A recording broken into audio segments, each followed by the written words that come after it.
What's going on, guys? What's going on? We're here at Sebring International Raceway, racing the Dallara F3 car. It was my first time racing this particular car on this track with this layout. I can tell you that it was new for me. I'm used to racing GT3 cars on this track, not the open wheel Formula cars, but it was a good experience. Getting ready for the pace car to exit the track and get this thing going.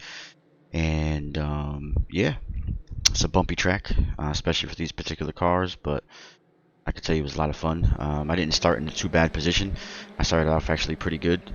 All of our times are pretty close on this track as far as qualifying, but these are some fast guys. I can tell you that it was a hell of a race trying to keep up with some of these people.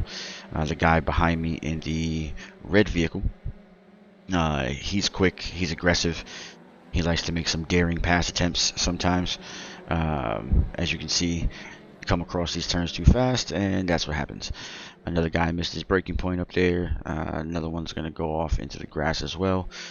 These things do happen in these cars. It kind of sucks, but it happens. It was an exciting race for my first time being in this car, being on this track. I did a lot of practice before I actually did this race, and I think iRacing is key. It's practice, practice, practice, practice. You know, a lot of these games you don't have to practice as much, but when you are in a competitive grid like iRacing, our times sometimes are hundredths of seconds, hundredths of a tenth of a second, you know, behind each other or in front of each other.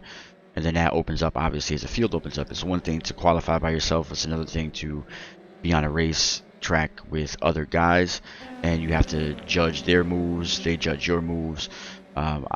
You're forced to drive in cockpit view in this game.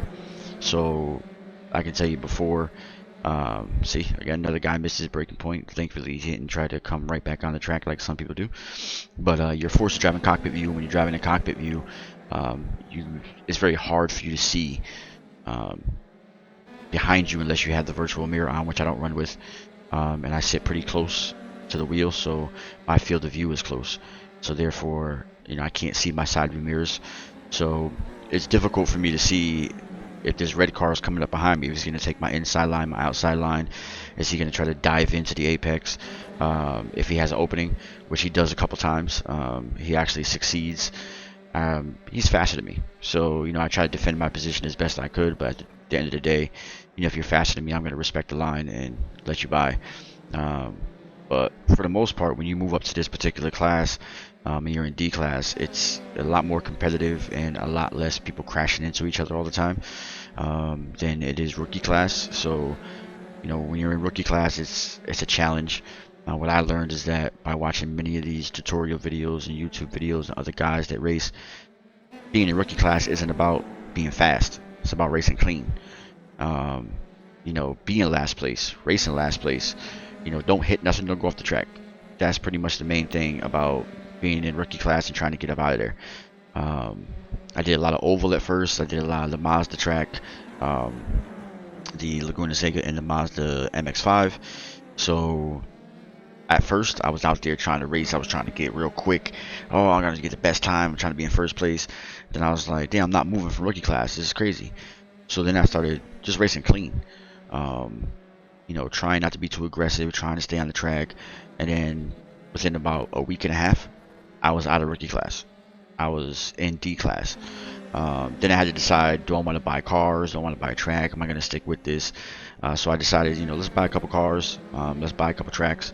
I can tell you that this version of Sebring is probably one of the best versions of any sim game that I've raced in, and I've raced them all. So definitely love this track. With this car combination, it creates an exciting race. You definitely have to be careful coming around some of these turns. Some of these turns are hectic when it comes to this particular car. This straightaway, I love it, but it's like a love-hate relationship because you're coming real quick and then you have to brake. You miss the braking point on this turn, it's a wrap. You're going through those cones, and there goes the race. You might get some seconds back, but you're never going to be in the position you were in unless you're super duper fast, which I'm not, clearly. So, yeah. currently using a T300. I was using the G29 when I first started playing iRacing, but I switched to the T300. It's a good wheel, a lot better for me, in my opinion, than the G29 is, but other guys swear by the G29. This is the RS GT version with the T3PA pedals. Eventually, I'm going to step up to the Fanatec wheel, but yeah, that's some money that I don't currently have right now.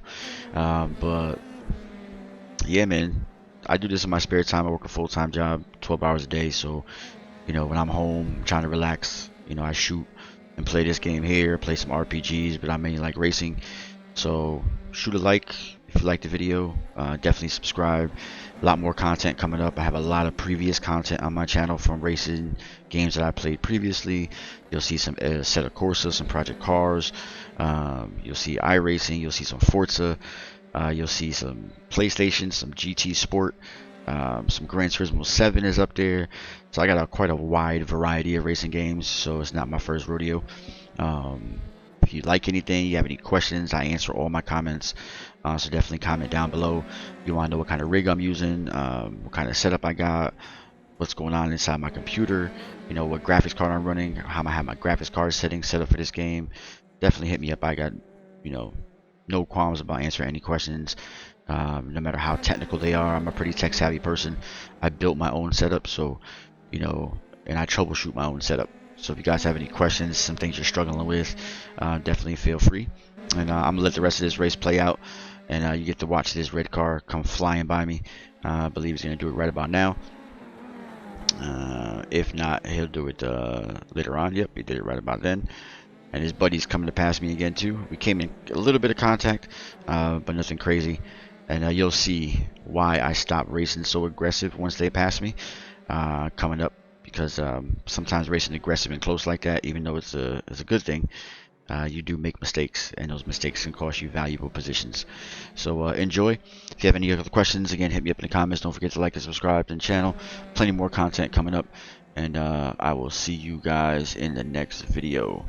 Stay fast.